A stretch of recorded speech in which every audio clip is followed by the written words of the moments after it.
We're here today to discuss how to leverage the reset moment, how to not just get through COVID, but how to create new opportunities and reinvent business as COVID recedes and the world resets. And I'm really delighted today to be joined by Andrew Fox, who is the Global Head of Leadership Development for the Mars Group. Welcome, Andrew. Hi, Hamish. Nice to be here. Thanks. So just for context, you and I know each other through the work that we've done together on the entrepreneurial mindset, agility and leadership in that space, as well as some work early on, I think, around the future of retail. And so I guess first question is, Andrew, do you see a reset opportunity for business generally? And what would be your pick for some of the opportunities out there, either these adaptations that we stick with or some bigger resets on the horizon? I mean, Mars Incorporated, as you know, pretty much every country in the world. We're a family-owned business. Our culture was steeped in the family traveling around from site to site and sharing, orally the stories, the ideas, the opportunities, the entrepreneurial spirit, if you will. The brothers did that for us. And so what that meant for us was a massive adaptation for to really challenge 100 plus years of culture. So I think there's been a number of adjustments in that space that I see. If I think about upheavals, I mean, this is the big existential question here. What do I see? I mean, one thing that I've been noodling on is I think COVID has probably reminded us all of our own sort of the fragility of the human existence, right? And I think some of the things is it translates, in my mind anyway, into different behaviors. And if we boil it down to more of a corporate space, they care more now than ever about the purpose of the organization. What do you stand for? Another one that in this world of 12-inch Dell screens and virtual world is empathy. How do you empathize and connect with people who might feel vulnerable and isolated and disconnected and disengaged or less engaged than they were before? That makes a lot of sense. And yeah, as you say, empathy, if there's any time we've experienced the importance of that, it's been leading during the crisis we've faced. The cognitive sense making, clearly there's been a lot of things that need making sense of. And I'd perhaps add to that, risk-taking, I think, it's something we see from the entrepreneurial angle. Risk balancing has been really important recently. And so if we take risk-taking as a let's pretend it's a competence just for the sake of argument, the underpinner of that is psychological safety. Yes. If you can build psychological safety, you can increase, exponentially the amount of experimentation goes on, because people know they can experiment. And if it fails, that's okay, because they'll learn from it. But they're not gonna be smacked around before they've even got that far. That's a really, really nice point. So capacity, a refocus on those fundamentals around capacity. No, that's great. And I think to let's pick another area that I think we've talked about before. And this is a great example of the resonance of a story in carrying a message about the Sexocular mantis shrimp. I think your point was it's unquestionably better resourced in the eyesight department, but nonetheless, it failed to actually leverage all that ability to use that eyesight any better than you or I do. Your Sexocular shrimp doesn't need to sprout a few new tails. Rather, it just needs to make better usage out of the amazing eyesight potential that it's already got. And I really like that point, because it's something we've been doing quite a bit of work on recently, is reversing the classic discussion around building entrepreneurial capabilities in large organizations. And what we're looking at the moment is this idea of strengths-based entrepreneurship, in the same way we have strengths-based development. One, because it's more motivating, but two, because we believe that a lot of corporates are sitting on a whole ton of unmined gold, basically, like the shrimp six eyes, that are just not recognized often as something that could be exploited. So I suppose one of my questions to you is, absolutely by that point, have you, through the last 12 months yourself, in your teams or in Mars, come across any of this unmined gold, stuff that you always had, but perhaps you didn't realize there's a lot more that you could do with it than you might have thought? Yes, we're the world's biggest confectionery business. Okay, so that's tick that box. We're also the world's biggest pet care business. We now employ more vets at Mars than any other entity in the world. So anyway, the point I'm making is we've suddenly got all this constellation, if you will, of all of these different aspects and facets.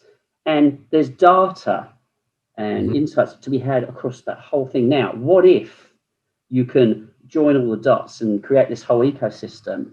What might you be able to get out of that experience? And I think that that for me is that's the thing where you get this leap in productivity, this leap in growth, this breakthrough idea that you didn't even know existed, because you can start to see all the dots and connect them, and you have, first mover advantage in most of those spaces. I think what's quite interesting, that this is certainly at the heart of our thinking around strengths-based entrepreneurship at an organization level, is an organization can have a lot of that, but to have the confidence to do as a lot of entrepreneurs do, which is to launch a direction on the basis of the potential of that alone, versus first looking for this great, carefully defined problem and then picking up an asset that exists within the organization to fill a gap. That's, I think, quite an interesting difference. Absolutely. It's funny because I think one of the things that, again, we've learned a lot about entrepreneurship from OneLeap and yourself. So this is teaching you to suck eggs, but something I took away from it is that often when you listen to the origin story, if you will, of the super entrepreneur, it often came with a meeting a customer need that other people weren't meeting. Right? They had an insight. How do they get out there and challenge the status quo and be fearless and don't worry about failure and what that's going to mean? So how do we build the environment to make that happen? Definitely. No, that's fantastic. That brings me to our sort of last area I wanted to touch on, and it's about the wonderful world of VUCA. And yes. That's something hopefully you remember we've discussed a couple of times before, and I think most people will be familiar with it, but just quickly to recap: volatile, uncertain, complex, and ambiguous conditions. Investing and working in that is one of Mars's core directional points for its leadership development. That must feel like a great investment in hindsight. Yeah, it's I don't like being smug, but allow me 10 seconds of smugness starting now. Okay, yeah. 6 months, mid 2019, we decided we wanted to challenge the status quo. We wanted to build a development program for our very senior leaders, vice president level. With what can we do for these guys?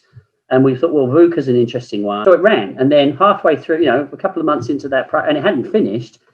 COVID hit, and people say, "Oh my God, this is as if you anticipate that." Fast forward, the second group that came on were even more engaged, and we had phenomenal results. But the question I really wanted to ask is, how does this compare to your best ever learning experience, non-digital? So think of that hotel in Barcelona when you had the best global speaker, and OneLeap came around and blew your minds, right? Compare it to that. How does it stack up to those kind of experiences?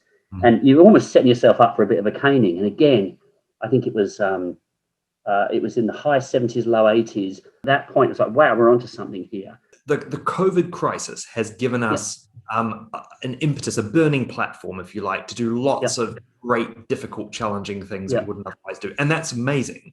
But we can't continually rely on that, because the crisis will go away. And even as it continues, there is crisis fatigue that kicks in. How can we make that happen without relying on crisis constantly? Yeah, sure thing. First one is, you are never going to, I reckon whoever's listening to this, I think across your career, you may never have a better opportunity to challenge the status quo than right now, or certainly in these months that follow, because the old order has been disrupted, the strong glue of whatever culture you live in has been softened. I think the second one would be, and I'm just summarizing what I said before, investing in some of those capacities. But what do we do to boost people's sense-making skill sets, cognitive skill sets, empathy, some of these things that will enable them to, it doesn't matter what the world throws, it doesn't matter whether it's a V, a U, a C, or an A that comes at them in this future world, they're going to be more able to navigate through that complexity and that ambiguity than they would have otherwise been. I think the chaos of COVID made everyone go online and read a lot more and consume a lot more content about what everyone else is doing. What's to stop you doing that in the future when there's no COVID? How do you keep bringing the outside in, keep challenging your perspectives? That's fantastic. No, that's a really good set of practical tools to go after making the most of this reset. So Andrew Fox, thank you very much for joining us. Andrew, Global Head of Leadership for the Mars Group, and very best of luck for your own reset as you leverage your way through this. Thanks very much, my friend. And it's lovely to have a civilized hour to talk to someone in the Southern Hemisphere. So I appreciate it.